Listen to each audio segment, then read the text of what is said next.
the backside of everything is way more interesting to me than the front side.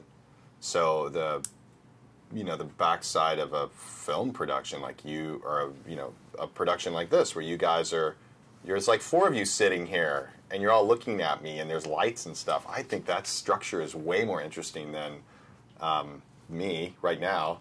But that's just, I mean, to turn the camera around and reveal that structure in the course of a narrative, I think is one of my goals, and the thing I'm most interested in. The backside of the museum, I feel, is very beautiful. I love the empty hallways of a museum. I love all that stuff, and I feel like an office cubicle is absolutely beautiful. I really do. I think it's so mundane looking, but there's this beauty in it because it is a structure to contain emotion. You know, when you walk into an office and you sit down in that gridded cubicle, it's all about, focus on your work, don't let your private life come out. And you look at people's cubicles and they have elements of their private life, like why is this here? I don't know.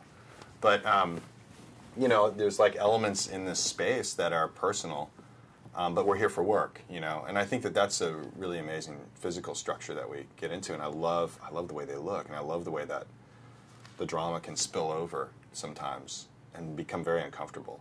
And the idea that the structure is important in terms of revealing the architecture, I love.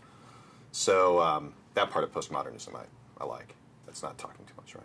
No, perfect. Say postmodernism a little more. Yeah, it's fine. Just postmodernism. Postmodernism theory. A little more theoretical. Yeah. Yeah. More. So Marxist theory. I forget this. That's Lenin. Sorry. That's Marx. Is that Marx? That's Karl Marx, right?